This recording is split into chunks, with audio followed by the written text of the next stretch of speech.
Bom dia, boa tarde, boa noite, investidor. Meu nome é Felipe Torres, sou consultor de investimentos CVM e hoje nós vamos analisar o relatório gerencial do mês de março do BODB11, o fundo de infraestrutura gerido pela Bocaina. Mas antes da gente analisar o relatório de hoje, convido você a entrar para o nosso grupo do Telegram. Aqui embaixo na descrição do vídeo tem um link para você ser direcionado lá para o nosso grupo. Também convido você a se tornar membro da nossa comunidade aqui do YouTube. Aqui embaixo na descrição do vídeo tem todos os benefícios que os membros possuem. Se você tiver interesse, basta clicar no botão aqui embaixo e tornar-se membro. Também, se você tiver interesse em investir numa consultoria de investimentos comigo para que eu monte uma carteira do zero para você ou analise sua carteira de investimentos, me chama no WhatsApp que a gente conversa por lá. Aqui embaixo na descrição do vídeo tem um link para você ser direcionado para a gente poder conversar lá pelo aplicativo. Tenha a consultoria como um investimento, não como um gasto, não como uma despesa. A consultoria ela pode ajudar você a atingir seus objetivos financeiros de forma bem mais rápida. E por último, não deixe de clicar no site do meu livro, Renda Passiva, o Caminho para a Liberdade Financeira. Eu deixei lá no site do livro algumas páginas disponíveis para você poder ver a linguagem que é utilizada. Também tem um sumário ali para você poder ver quais são os temas que são abordados. São aproximadamente 100 páginas de um conteúdo de fácil compreensão, justamente para que você possa colocar em prática todos os ensinamentos que estão lá no livro. Feitos os avisos, vamos lá para a análise do relatório de hoje. A última distribuição do fundo foi 10 centavos, né, o que equivale ali a 13,5% de dividend yield anualizado, com base ali na cota de mercado no final do mês, né? O valor patrimonial da cota estava em R$ 9,42. O fundo está com um carrego de IPCA mais 8,56%, duration médio ali dos ativos que compõem a carteira do fundo de 6,2 anos e está com 97% do patrimônio alocado em debêntures. O fundo, desde o seu início, ele fez uma distribuição de R$ 3,25 por cota, o que equivale a 16% de yield em termos anualizados. Aqui a gestão vem informando que em março eles concluíram as alocações dos recursos que foram captados ali na quarta oferta, e foi uma alocação ali bem ágil, né? Uma alocação ali bem rápida e inclusive ali cumprindo o prazo que eles haviam ali prometido, né? E com essas novas alocações, o fundo ali adquiriu 4 novas posições em seu portfólio, então aumentando mais ainda a diversificação, né? E ele também aumentou uma participação ali que ele já tinha no portfólio. Mais embaixo ali a gente vai ver quais foram esses ativos. No dia 28 de março, o yield da carteira aqui do fundo, né, incluindo já a parcela que é a caixa do fundo ali, né, que seria ali 2,9%, em que se encontrava ali a uma taxa equivalente de IPCA mais 8,5%, o que é um excelente carrego, né? Aqui o fundo vem trazendo quais foram as posições que foram adicionadas à carteira, né, posições novas. Então aqui Águas do Sertão, que é uma empresa ali que atua no setor de saneamento, e aí foi investido R$ 9 milhões aqui nessa debênture com uma taxa de IPCA mais 8,4%. A Highline, que é uma empresa locadora de torres de telecomunicação, e aí foi investido ali R$ 12 milhões a uma taxa de CDI mais 5,8%, uma taxa também muito boa. Foi adquirido também debênture ali das linhas 8 e 9 do metrô de São Paulo, e aí foi investido no valor de 15 milhões a uma taxa de IPCA mais 7,25%, e por último foi adquirida aqui uma debênture da Bevap Bioenergia, que é uma empresa ali produtora e comercializadora ali de etanol e açúcar, além de ser uma empresa cogeradora de energia elétrica a partir da biomassa da cana-de-açúcar. Foi investido no valor de 10 milhões a uma taxa de IPCA mais 10,15%. A gestão vai informando aqui também que aumentou a posição em São Gabriel, saneamento, né, que já era uma posição que o fundo detinha ali em carteira, e essa emissão aqui ela foi originada e estruturada pela própria gestora, né, pela Bocaina. Nessa debênture foi investido o valor de R$ 14 milhões a uma taxa de IPCA mais 8,49%. E aqui está o resumo, né, das alocações dos recursos ali da quarta oferta. Então a gente viu aqui que foi no saneamento, telecomunicação, transportes, essa parte ali de biomassa, né, que está classificado aqui como um setor de outros, e aumentou a posição aqui em São Gabriel. E no total ali foi investido 60 milhões de reais, né? E a taxa média ali de aquisição foi de IPCA mais 9,08%, que é uma excelente taxa. Aqui a gestão vem informando que foi realizada a venda de parte de um ativo ali que compõe a carteira do fundo, né? Então, em 26 de março, o fundo realizou a venda de aproximadamente 10 milhões de holding do Araguaia, retendo ainda 3 milhões ali em seu portfólio. Esse ativo foi inicialmente adquirido ali com um spread de 225 base points, ou seja, 2,25%, e posteriormente vendido com um spread de 63 base points, que seria equivalente ali a 0,63%. E aí vem informando que o ganho de capital nessa operação foi de 9,6%. No final de março, o fundo ele estava com um patrimônio líquido ali de aproximadamente 337 milhões de reais e uma base de cotistas já superando o número de 20 mil cotistas, o que já é uma base já bem expressiva, né? O volume negociado do fundo no mês de março foi de 31 milhões, que já é uma liquidez já bastante interessante, principalmente para fundos de infraestrutura, o que representa uma média diária ali de 1 milhão e 500, praticamente 1 milhão e 560 mil, né? Que é uma boa liquidez diária aqui quando a gente está falando de fundos de infraestrutura. Hoje, quando eu estou gravando, o fundo ali estava sendo negociado próximo de R$ 9,40, então ele está com uma TIR líquida ali de IPCA mais 7,48%, né? O que representa ali um spread líquido de 165 base points, ou seja, 1,65% ali sobre a NTNB de duration ali equivalente ou similar à duration aqui do fundo. Desde o início, o fundo apresentou um retorno de 30,5%, o que é um retorno muito bom, né, frente ali a 23% da NTNB de 2030, ou seja, teve um diferencial ali de 7,3% proporcionado ali pelo fundo. E aí só lembrando que essa rentabilidade aqui é a rentabilidade total, né, está aqui incluída nessa rentabilidade as amortizações que foram distribuídas pelo fundo ao longo desse período, né? E aí eu vou deixar aqui em cima um card de um vídeo que eu fiz justamente explicando como calcular essa rentabilidade total, que é a rentabilidade que você deve calcular quando você investe em ativos geradores ali de renda passiva, porque você leva em consideração nessa sua rentabilidade os proventos, rendimentos, dividendos, JCP, amortizações, dependendo da classe de ativo que a gente estiver falando, que foram distribuídas ali ao longo do período. Aqui a gente vê que desde o início do fundo, né, baseado na cota de mercado, o fundo entregou uma rentabilidade de 30,7% e baseado na cota patrimonial de 30,54%, frente ali, como a gente tinha visto, a um retorno da NTNB nesse mesmo período de 23,2%. Então, tanto a cota de mercado quanto a cota patrimonial conseguiu ter um retorno ali bastante expressivo frente ao benchmark aqui do fundo, que é a NTNB 2030. Aqui nós temos a diversificação do portfólio do fundo. Então, hoje em dia o fundo tem 16 ativos na carteira, né, entre debêntures e CRI. Aqui nós temos 20% em energias renováveis, 19% em saneamento, 16% em rodovias, 15% em transmissão, 7% em telecomunicação, 7% em portos, 6% ali no setor de transportes, 4% óleo e gás, 3% em outros, né, e 3% também no caixa do fundo. Aqui nós temos a exposição consolidada por rating ali em relação ao patrimônio líquido do fundo, né?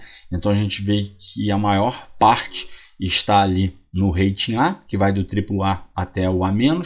A gente tem 4,2% aqui no BBB+, e 27% em ativos que ainda não possuem rating, né? Mas aí só lembrando que não é o fato do ativo não possuir rating que ele representa o maior risco ou o menor risco. Apenas não teve uma agência classificadora que classificou o risco daquele ativo ou que aquele ativo está passando por um processo de classificação. E aí a gestão vai informando justamente isso aqui. No caso do BODB, alguns papéis contam com uma avaliação de rating externa e outros, como o MESP11, possuem a previsão de obtenção de rating externo dentro de um determinado prazo, que foi justamente o que aconteceu também com a debênture ali da São Gabriel, né? Quando a debênture foi colocada para dentro do portfólio do fundo, ela não possuía rate, e recentemente ela foi classificada ali como AAA pela Fitch. Aqui nós temos o portfólio do fundo. Então, como a gente viu hoje em dia, o fundo já possui 16 ativos aqui em carteira, entre debêntures e CRIs. A maior concentração ainda é nessa debênture aqui da MES, que é no setor ali de transmissão, que representa 15,4% ali do patrimônio líquido e possui uma taxa ali de IPCA mais 8,6%. Foi adquirida, né, com essa taxa de IPCA mais 8,6%. A segunda maior posição seria aqui nessa debênture da Rota dos Grãos, que é no setor ali de rodovias, que representa ali 14,9% do patrimônio líquido do fundo e foi adquirida ali a uma taxa de IPCA mais 8,09%. E a terceira maior posição aqui seria aqui na debênture de São Gabriel, que é no setor ali de saneamento, que representa 14,5% do patrimônio líquido do fundo e foi adquirida ali por uma taxa de IPCA mais 8,32%. Depois, quem tiver interesse em ver aqui, né, quais são os ativos que compõem o portfólio do fundo, basta acessar aqui o relatório para poder ver essas informações ali com maior detalhe. Aqui nós temos os pagamentos, né, das amortizações ali realizadas pelo fundo. E aí uma coisa que gera muita dúvida, inclusive a gente na nossa comunidade aqui do YouTube, lá no nosso grupo de WhatsApp, né, a gente estava conversando justamente sobre isso aqui, porque surgiu uma dúvida ali entre os participantes ali. Poxa, por que o BODB nessa última distribuição que vai ser agora, que foi anunciada agora no final de abril, uma parte foi de amortização de principal, não foi tudo de amortização de rendimento. E aí o que acontece? O fundo, quando ele vai fazer a distribuição dele ali de amortização, para ele distribuir a amortização de rendimento, a cota patrimonial do fundo elas tem que estar superior a um determinado valor, que é o que a gente chama de marca d'água. Então, hoje, tá, quando eu estou gravando aqui, que é dia 27 de abril, ou seja, final de abril, esse valor patrimonial que está aqui no fundo é referente ao último dia do mês de março. Tá? Mas hoje, por conta de questão de abertura de curva de juros, a gente viu que teve uma abertura de curva de juros bastante expressiva.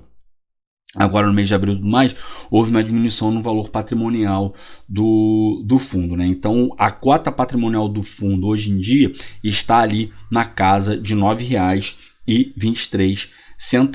O fundo a cota base, a marca d'água do fundo hoje em dia está, quando o fundo fez essa última distribuição que vai ser paga agora em maio, a marca d'água do fundo estava ali em 9,16.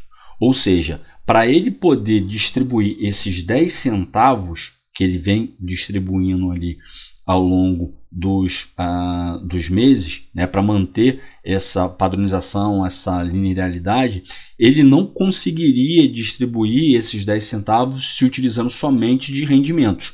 Porque, vamos lá, a cota patrimonial do fundo, como a gente viu, está em 9,23, tá? Agora, no final de abril. Então, só toma cuidado para não confundir com essa cota patrimonial que está aqui nesse relatório, porque esse relatório ele foi realizado no final de março. Eu estou aqui já no final de abril, tá? Então, eu estava em 9,23. Se eu fosse distribuir 10 centavos de rendimento, a minha marca d'água ela tinha que estar em 9,13.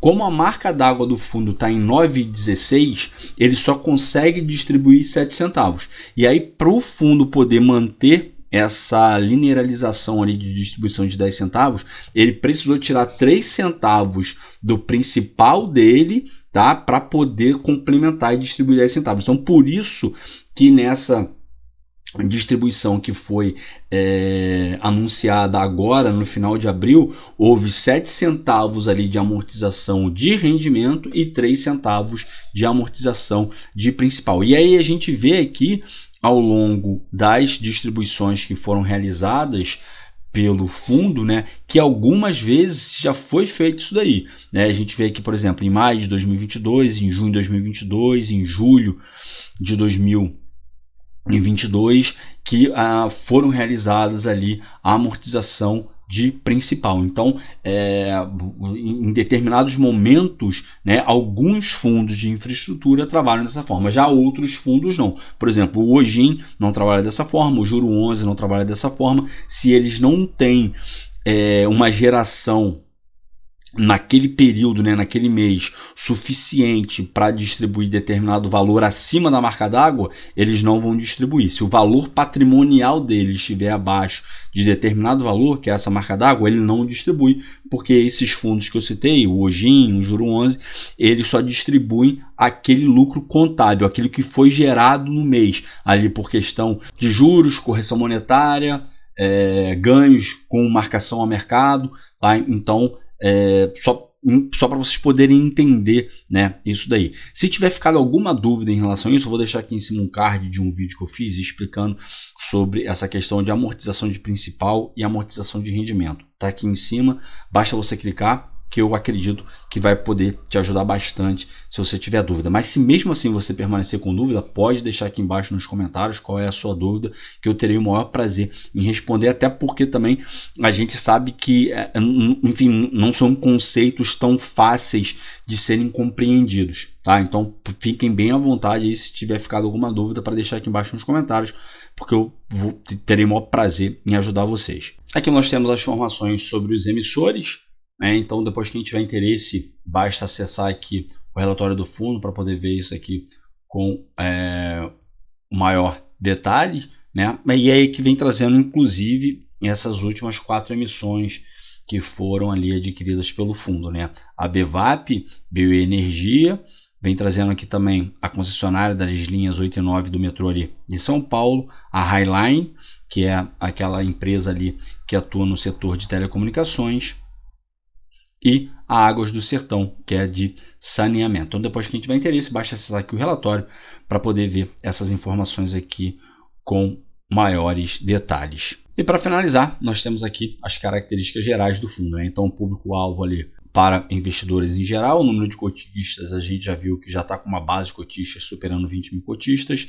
O fundo teve seu início no finalzinho de 2021, né? Dezembro ali de 2021, no dia 29 de dezembro de 2021, taxa de administração de 0,9% ao ano, taxa de performance 20% sobre o QCD, o IMAB acrescido de 2% a cada 4 anos, né? E o patrimônio líquido atual de 337 milhões de reais. Bom, para hoje era isso, espero que vocês tenham gostado do vídeo de hoje.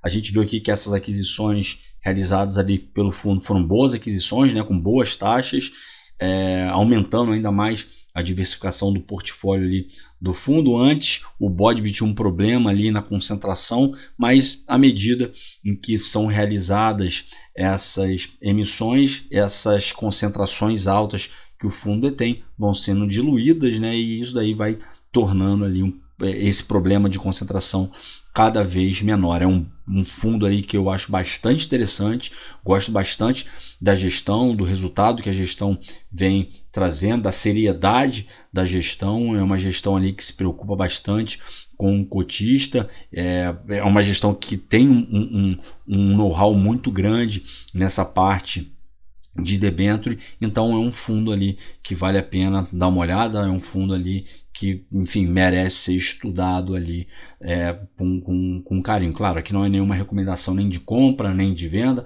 apenas minha visão pessoal a respeito do ativo. Se vocês tiverem gostado, peço para que, por favor, deixem seu like, se inscrevam no canal, não deixem de ativar o sininho para que vocês recebam as notificações dos vídeos que são postados diariamente. Se você tiver alguma sugestão de ativo que gostaria de ver analisado aqui, algum tema que você gostaria de ver abordado, pode deixar aqui embaixo nos comentários, porque certamente será atendido. Se você também tiver algum feedback com elogio ou crítica, por favor, deixa aqui embaixo, porque isso ajuda muito no crescimento do canal.